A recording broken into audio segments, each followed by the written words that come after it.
you can be able to hear him perfectly. For some reason, when he stops talking, we get static, which seems to be something to do with Skype. So please deal with the staticky. It's going to be during the quiet sessions that we have that. So at this time, I'm going to turn it over to Cheryl Jones, and we'll go ahead and introduce Gary. Thank you.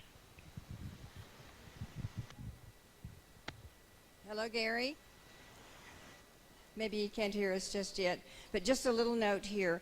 After I introduce each speaker, including Gary, there will be a slight delay when you'll see the graphic on the screen with the speaker's name and the title of his presentation. And we'll pause there for just a moment. And that's just to allow our audio-visual guys to do what they need to do for the production of the DVDs, which, by the way, are available within 8 minutes after each presentation outside for $15. There's a limited amount. They're only in their time frame to make it live like this and instantly available, are only able to produce 30 of each presentation. After that, you would have to order later. But just to give you the heads up, we will have a slight pause after the introduction, and then we'll proceed. But I'd like to welcome all the way from London by the way of Skype our next presenter. As many of you know very much already about him, Gary McKinnon. He is an IT specialist, and he's also had a long-term interest in UFOs since the age of 10.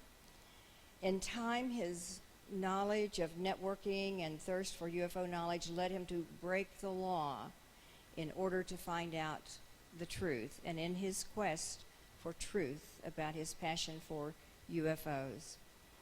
And that led him to be speaking with us here today. He has quite a story, again, via Skype from London, and we thank him so much for taking the time to share his story with us, and to also, if all goes well, we'll be able to take some of your questions at the end.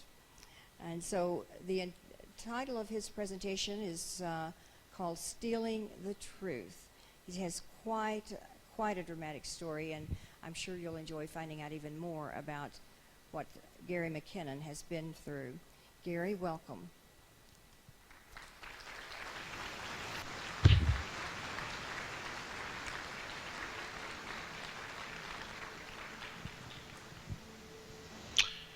Hi, thanks, Cheryl. Are we on? Are we nice and clear? How's the sound? Are we good?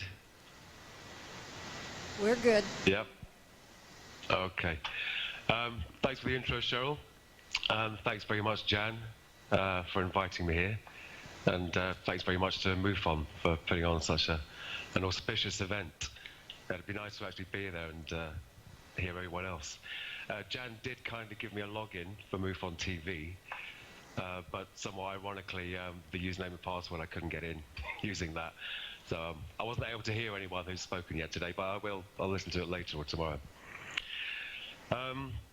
In March of 2002, I was arrested for hacking into Army, Navy, and Air Force computers, as well as the Pentagon and NASA. The arresting officers from the National High-Tech Crime Unit, which is now part of SOCA, the Serious Organized Crime Agency, told me that I'd probably do 6 months community service. This turned out to be a highly inaccurate prediction. My arresting officers went to Washington and met with some top brass to discuss my case, and also to illegally hand over my hard drive to US authorities, which they're still in possession of. The police officers were obviously very impressed by the military officers they'd met, because when they returned from Washington and interviewed me for the second time, they had a very serious tone about them. It was a very different ball game by then. The second interview was in the summer of 2002, in August, I think. And in November of the same year, the US authorities announced that they intended to extradite me to stand trial in America. And on paper, at least, I was facing 70 years in jail, which was a far cry from 6 months community service. So that was very shocking. At the time they announced their intention to extradite, the extradition treaty between the UK and the US required that evidence be produced that strongly supported the allegations before a UK citizen could be taken to the US. US citizens were protected by the Constitution, and strong evidence was also required to extradite them. Unfortunately for me, my case, amongst others,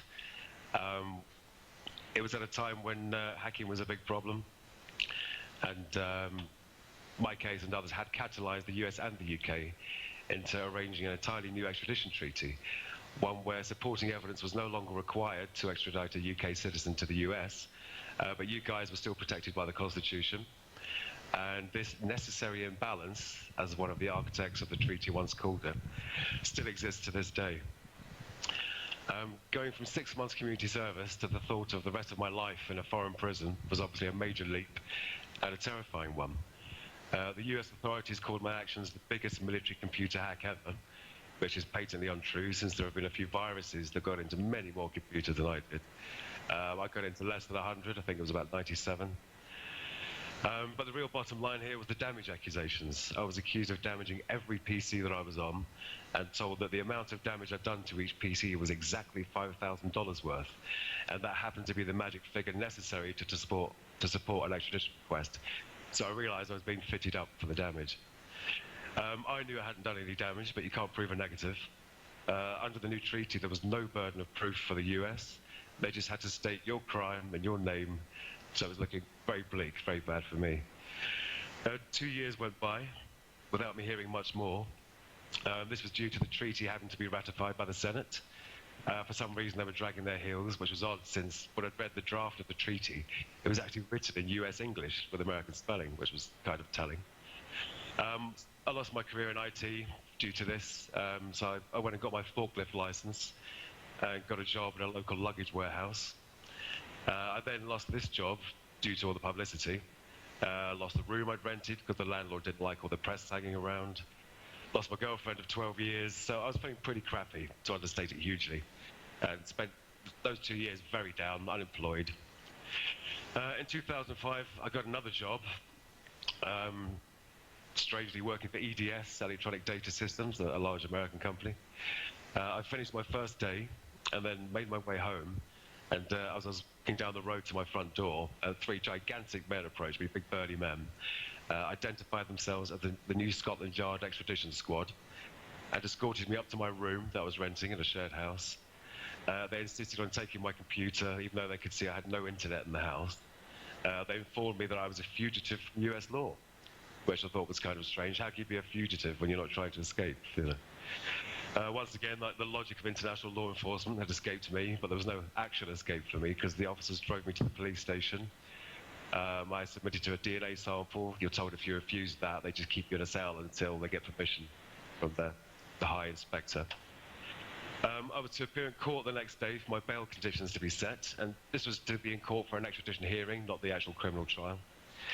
I wasn't given the opportunity to wash or change my clothes, so I walked into court looking like a complete scruff bag.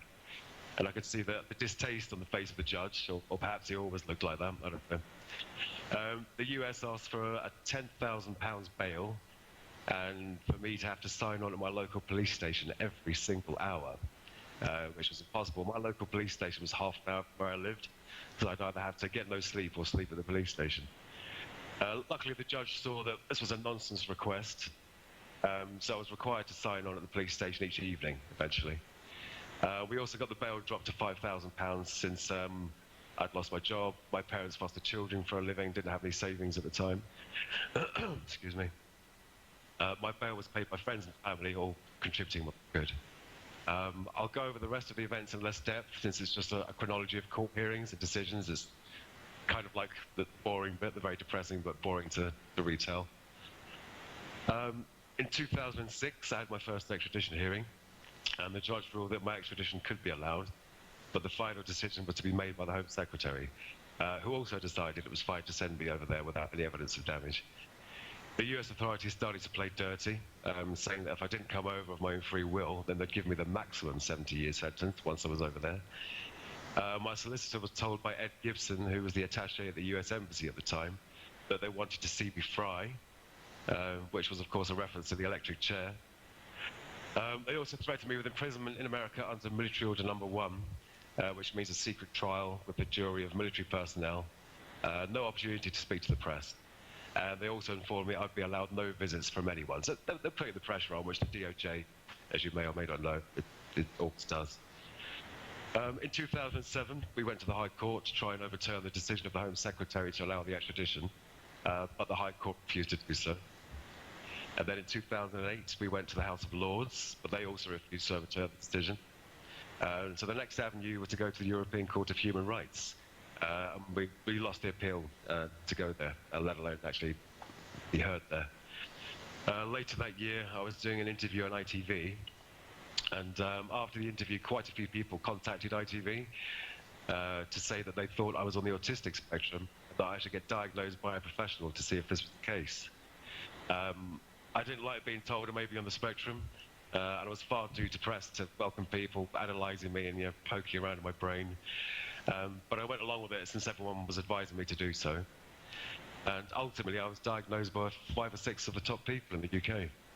And they all agreed that I had Asperger's, I was on the spectrum. And as I said, no one likes being diagnosed as having a syndrome of any kind, but it did explain a lot. People had always thought I was a little bit weird and kind of robotic ever since school. So now at least I had some kind of explanation for that, something to blame it on. And it turned out that having Asperger's helped with the case as well, because it's a medical condition. Since my actions were due to my hyperinflated sense of truth and justice, which is apparently quite common in people with Asperger's. A normal person would have broken the law in the way that I did to find information on UFOs. It was a very extreme act. I can see that now. In late 2008, we appealed to the new Home Secretary, but she also had no sympathy for my situation and said she would allow the extradition. And then in 2009, we had a judicial review, and we found out Crown Prosecution Service, which is like the English Department of Justice, that the US authorities had no evidence whatsoever that I'd done any damage. It was pure hearsay, yet the CPS still refused to prosecute me in my own country, which is what I was asking. I wasn't asking to be let off and go scot-free. I wanted a UK trial, basically, excuse me.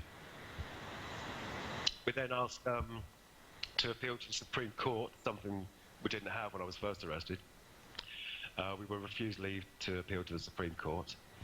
And then in late 2009, the Home Office agreed to put the extradition on hold while they looked at our medical evidence. But they said they'd received assurances from the US authorities that all of my medical needs would be met in a US prison.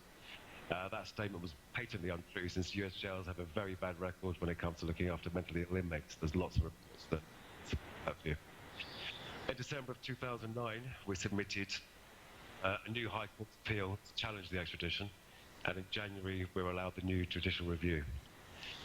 In the spring of 2010, the new Home Secretary, Theresa May, she agreed to put the extradition on hold again while the new medical evidence was looked at. And in the summer of the same year, Prime Minister David Cameron and President Obama mentioned my case on television, hoping that they could work together to find a suitable solution. And in September of 2010, we finally managed to get a review of the extradition treaty itself. Baroness Patricia Scotland, one of the people that helped push the treaty through, said herself that the treaty was necessarily imbalanced due to US citizens being protected by the Constitution. And David Blunkett, who had signed the treaty in the UK, admitted that we might have given too much away. In the spring of 2011, on a visit to the UK, President Obama said he'd respect any decision made by the UK judicial system, which was good to hear. That year, we had growing support from the Conservative Party, which is like your Republicans over here. And apart from a few noble individuals, the Labour Party, which is like your Democrats, were absolutely useless and had no qualms sending me across the pond. By this time, I'd been severely depressed for years. I was on Prozac. I was really barely leaving the house. I'd also bought enough potassium chloride to kill myself with. Rather than facing 70 years in a foreign jail, potassium chloride is the third chemical used in the triple set of chemicals for lethal injection. As far as I was concerned, these people wanted to see me fry or see me rot, and I wasn't going to let them control the terms or the method of my demise. In 2012, I refused to see the government-appointed doctors. I'd already been assessed by the top independent people in the land and saw no reason to submit to further tests, especially since the pair of doctors the government wanted to use had a track record of getting the results the government wanted, you know what I mean. And finally, on October the 15th in 2012, Theresa May announced her decision to block the extradition. My family, my girlfriend and I, we cried like babies for it seemed like hours. Just pure relief, 10.5 years worth of tears just running down our faces. There was still the possibility of a UK trial, which is what I've been campaigning for all this time. In December, on my mum's birthday, the CPS, the Crown Prosecution Service, announced that there would be no UK trial, and the ordeal is finally up. So that's the decade-long legal battle, the chronology of events. But I think it's also important to give you a very brief history of me and why I decided to hack into these systems. I was born in Glasgow in 1966. I had no siblings. My parents broke up when I was 6. Spent another year living in Glasgow, living with my dad, before going down to London to live permanently with my mum and stepdad. My parents always encouraged the use of imagination and creativity, so I was quite a self-sufficient child in terms of play and recreation. I was always asking questions about the stars, the moon, and the other planets. This fascination just grew as I got older, always maintaining a sort of layperson's interest in astronomy and physics and all things space-related. I did have one UFO sighting myself, just the one. It's the only time I've ever seen something with my own eyes in the sky that I just couldn't explain. I was in my bedroom, that was at the top of the house at the time. I was about 11 or 12, I think, just looking up at the sky at dusk. I saw this glowing red light just zooming from my very high extreme left, going at a massive arc right across the sky to the horizon on my right. But it wasn't traveling in a straight line. It was really jiggling. It was like brownie in motion, doing lots of seemingly random wiggles as it followed this course. It was a very strange thing. I mean, yeah, if you had been flying in that thing, I would have felt you'd just be thrown around like a rag doll, but who knows. When I was about 12, I joined BUFORA, the British UFO Research Association, which is still going strong today. The extension of an interest in the stars to an interest in the life that may live on the planets around those stars is unnatural. The thought that someone may be visiting us was extremely interesting, extremely interesting. Of course, as a boy turns into a young man, he develops other interests, and my passion for science and strange phenomena was put on the back burner for some time as I started to explore other aspects of life. I left school and spent years doing different jobs, from labouring to hairdressing to office jobs, factory work, warehouse work. I spent about a year in each job, looking for something that could hold my interest. As my dad always said, most jobs aren't interesting, son. That's why they pay you to do them. Obviously. I didn't leave school with many qualifications, but I did have a passion for computers. I was a self-taught programmer, first in BASIC and then in assembly language or machine code. And if you're that sort of person, then you'll know that you end up being the one that all your friends call for help. Their computers go wrong. It still happens to this day, very annoying. And then one day someone suggested I should try and get a job in computing, which weird, I'd never thought of myself. Not having any formal qualifications or experience, the only jobs I could get initially were installation and upgrade contracts, where our business was moving from like Windows 3.11 to Windows for Work groups. Yes, it was a long time ago. And as time went on, and my experience grew, I was eventually contracting doing network installations, maintenance, troubleshooting, and eventually systems administration. Then one day, at one of my jobs in 93 or 94, I got my first look at the internet. Wow. Using the Mosaic browser. I was amazed that we could view text and images on computers on the other side of the world. It's fantastic. I knew it'd be a big thing in time to come, and I definitely wanted it in my house too, not just at work. Even though Microsoft famously said it didn't think there was anything to it, but I don't know if that's a rumor that's true, but apparently there's. I got my first dial-up connection in 95, I think. By then we had a variety of search engines, no Google yet, and millions of websites, so it had already become a useful resource. And the number of UFO enthusiast sites was astounding, so many of them, I could hardly believe it. I had a lot of catching up to do, so whenever I could, I'd browse the net, reading up on UFO history and how the phenomena had grown over the years. Around this time, fuel prices were very high in my country. We had cases of elderly people in the UK having to choose between warmth and food. We called it heat or eat, heating or eating. And many of them died due to hypothermia because they couldn't afford to pay their fuel bills. And it's a growing problem to this day. In 2015, 15,000 people in Britain died due to so-called fuel poverty. 15,000 people.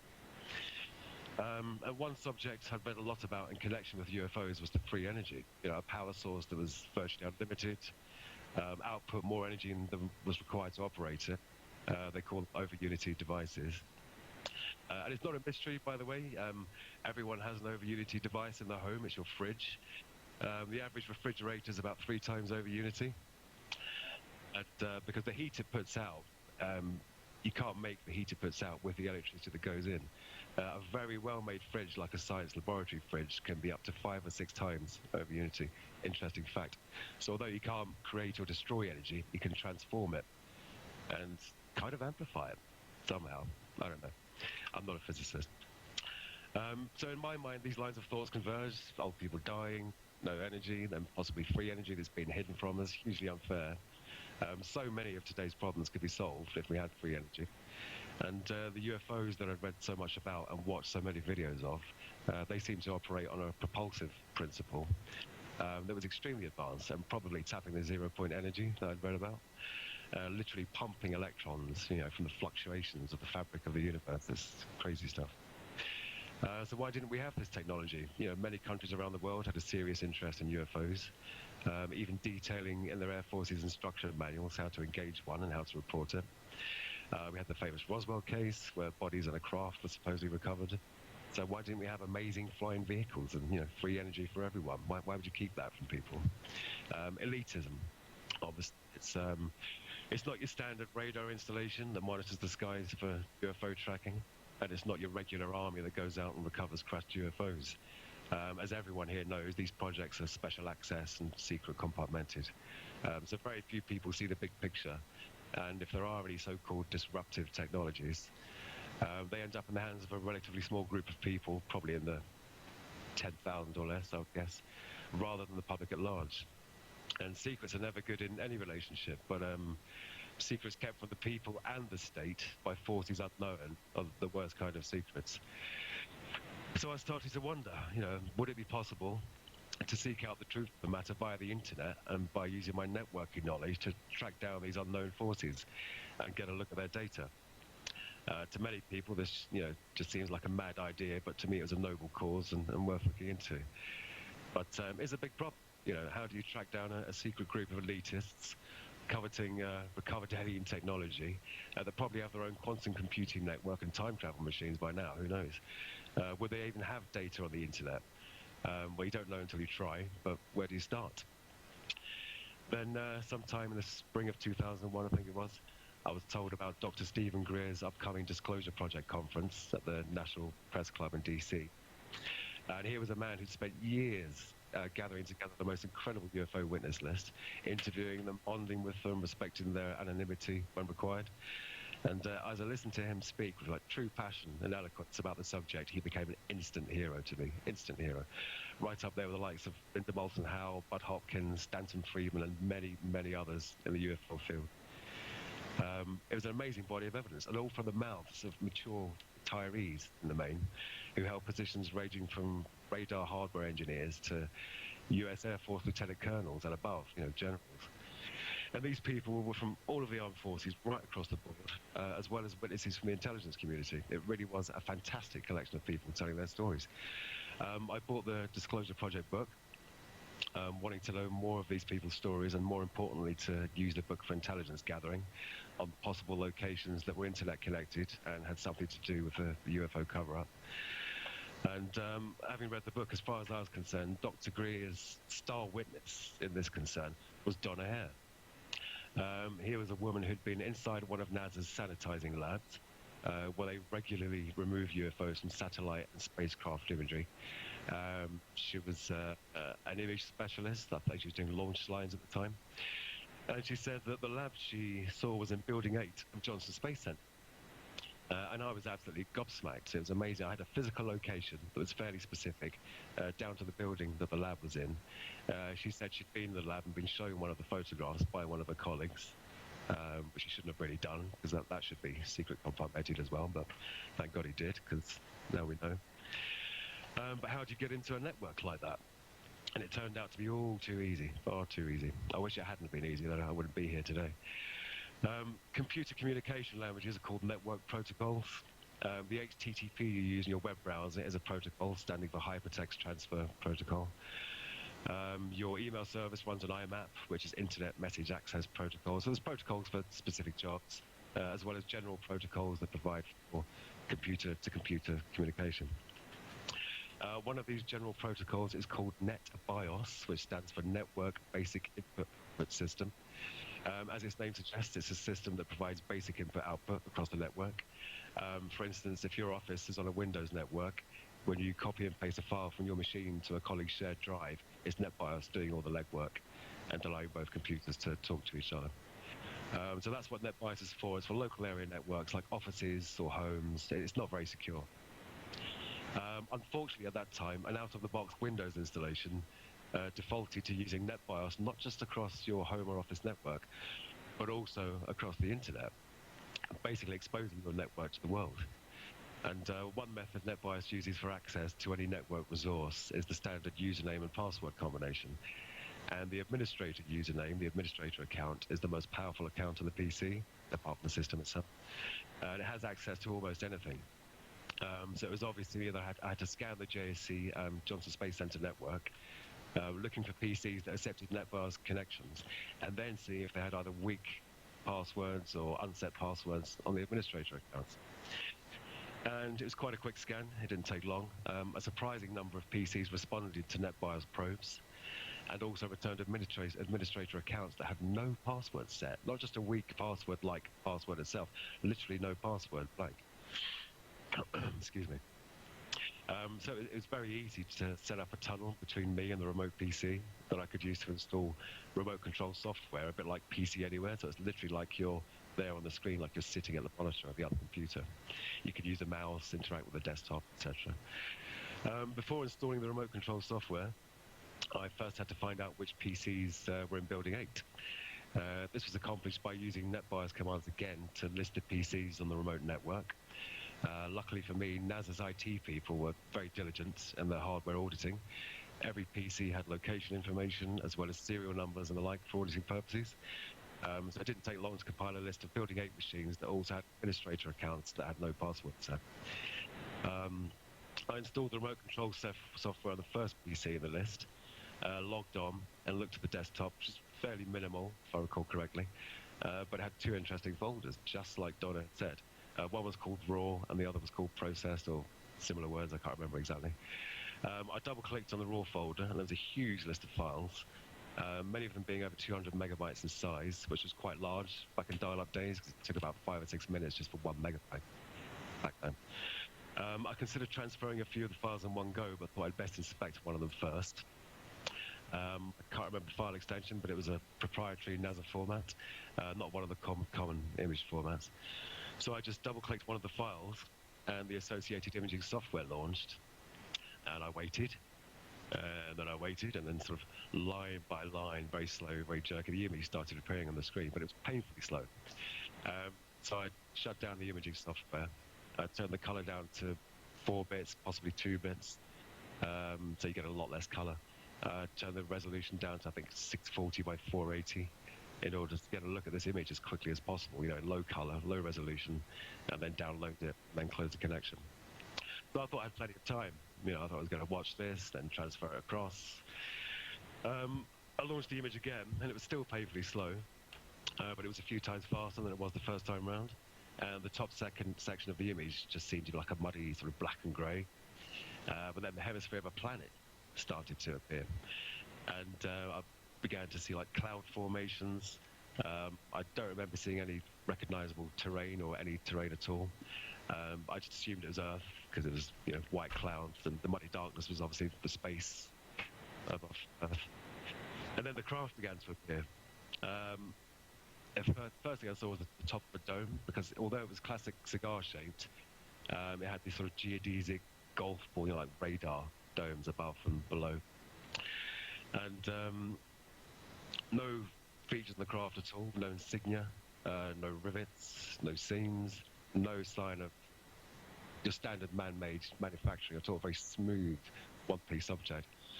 Then I jumped to my seat because the mouse started to move, you know, on its own. It obviously wasn't moving on its own. Someone who was physically at the machine had seen what I was doing, and they moved the mouse pointer over to the network icon in the system tray, right-clicked it, and chose disconnect. I couldn't believe it, you know, as I was watching. I hadn't even seen the whole image yet, and I'd been disconnected. So that was my eureka moment, but I also lost connection at the same time. But I had seen it. I found exactly what Donna Hare had said would be there, exactly where she said it would be, a sanitizing lab in Building 8 of Johnson Space Center that processed the imagery. And the first image I looked at featured some kind of exotic craft. So it was confirmation in my eyes. It was confirmation of Donna Hare's amazing story. I also found another piece of evidence. I think it was on a Navy network. I can't quite remember. It supports the secret space fleet theory. It was an Excel spreadsheet entitled Non-Terrestrial Officers. I don't know if that was the file name or just the title once you were in the spreadsheet. It had names, ranks, ship names, list of materiel, spelled with an E at the end, materiel, meaning military materials, chemicals, like exotic sounding chemicals that were under ship-to-ship transfers and fleet-to-fleet transfers.